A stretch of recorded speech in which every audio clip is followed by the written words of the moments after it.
Perhaps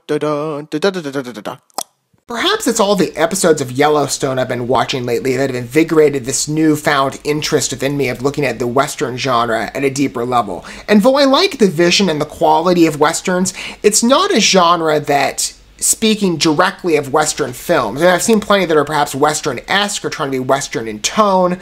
I'm thinking part of pictures that are part of more established and bigger name franchises. It's not a genre that, per se, I've spent the most time with in comparison to others.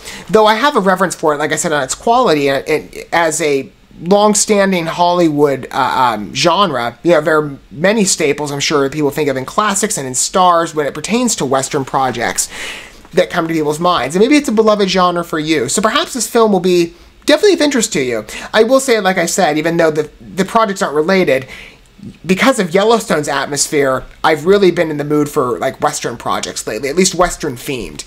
And Dead for $1 sounds pretty interesting, although I'm not necessarily most familiar with the filmmaker behind this project, Walter Hill. He's got a writing credit along with Matt Harris, and he's stewarding in the directorship role. He's been involved in a couple pictures that I'm sure many would recognize by name, not many that I've seen personally. So I'm not the most familiar with his work, but I am familiar with some of the talent here.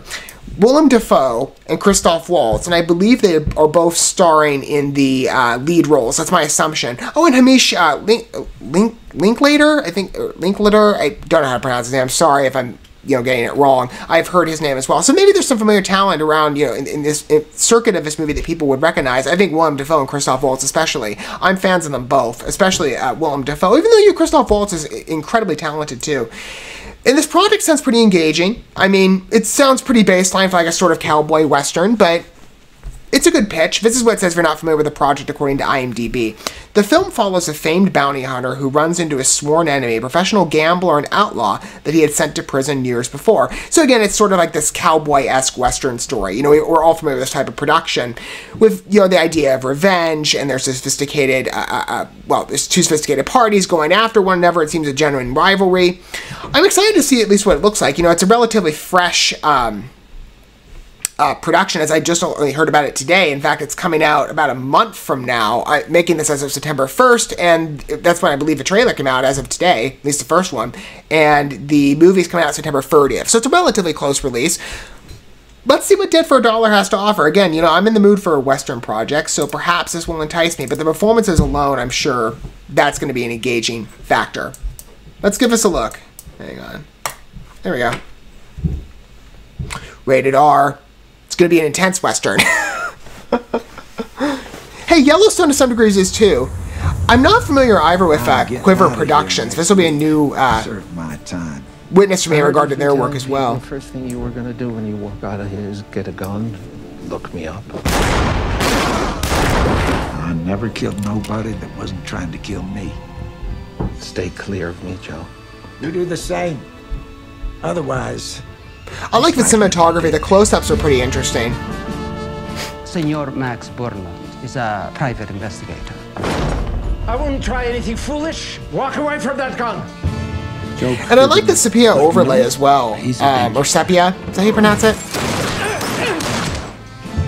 My whole life. It feels aged. Oh, that's a beautiful shot. They don't always work out. Mr. Borland, I doubt that you're familiar with Private Elijah Jones. It's a gorgeous picture. My wife, Rachel. Well, Elijah ain't abduct nobody. If she with Elijah, it's because you want to be. I am willing to offer you $2,000 to bring Rachel back. We did what we done. And we just saying to all of them, go straight to hell. Forget this white woman. Don't let nothing interfere with what's good for Alonzo Poe.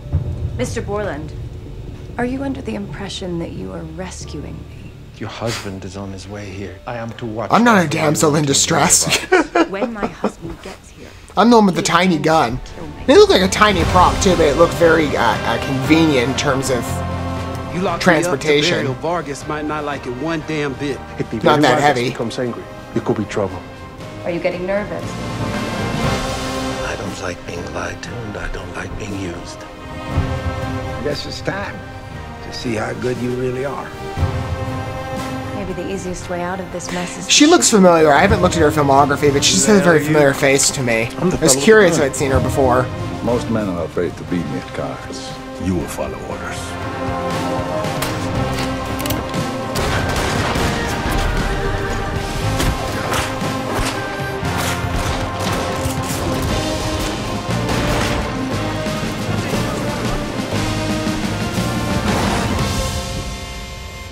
Pretty good music choice as well. I mean, from the get-go, it just sets you in the mood of an old Western. You put a gun in it, and it's the devil's right hand. Willem Dafoe is a really good actor. And I will say Christoph Waltz, especially in the introduction, it's...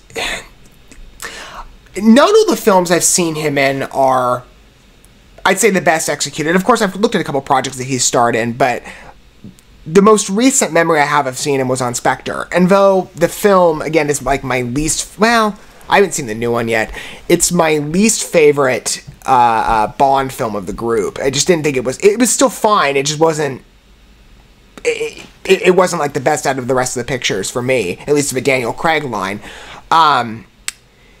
His acting, again, he's very talented. I just didn't necessarily care for as much. I didn't think the role was the best focused in regard to the story, but he was fine. This is a very distinct performance that I haven't seen from him, but he seems to have quite a range. I mean, he certainly makes himself fit well into the atmosphere of a Western that looks very competently made. Of course, again, starring as well Willem Dafoe, great actor. And his performance is one that's always so charming to see. Quiver Distribution, though, I've not seen them as much. I don't think I've ever really covered them on this channel, to be honest with you. But they obviously have some prominence, given that this apparently, I didn't catch this as it was rolling, Venice Film Festival, I guess this film was nominated for official selection as of this year. This film certainly has some talent to boast of it. I mean, even just on the quality of it alone, not based on just the performances or the overall tone of the piece. Again, I thought the music choice was great for a Western. It really ages back the project, but as well as the overlay. And there are other Westerns that tend to use browner color tones, but nothing like a sepia overlay. This, again, makes it feel sort of like a dated photograph, you know, like a photo reel.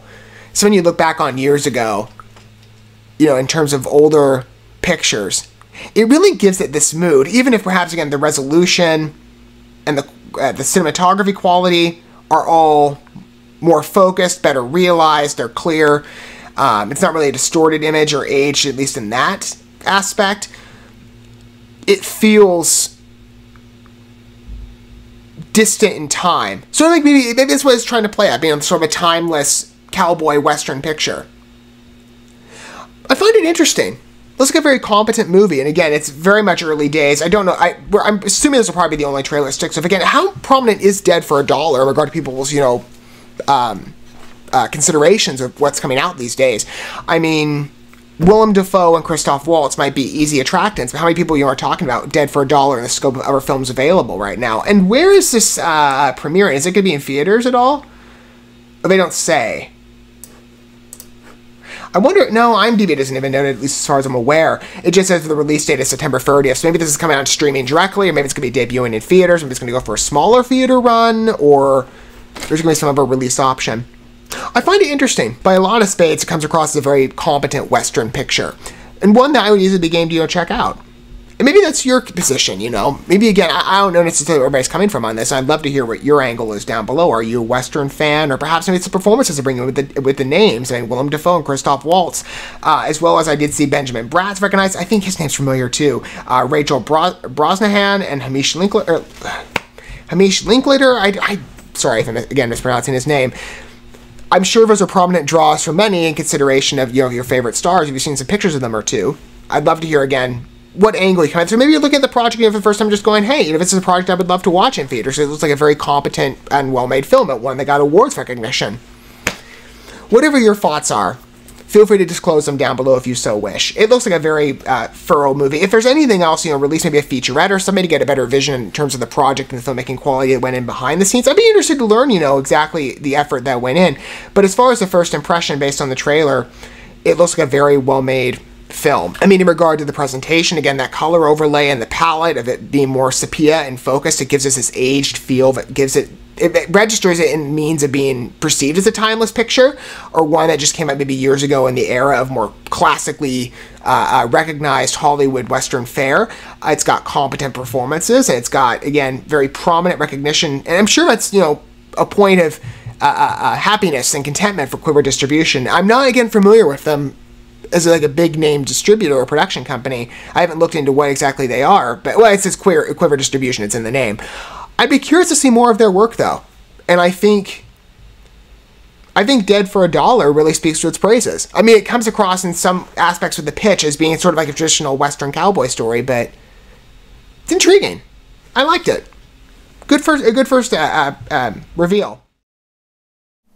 Thank you so much for watching this video. Before you bounce, feel free to drop a like and comment, subscribe to this channel with a ding on the bell, and share this video with your friends. And consider checking out the description here. There you'll find links to my other channels, as well as addresses to my other social media accounts and ways you can help support my work if you feel so inclined. May God bless you, and looking forward to when our paths cross again.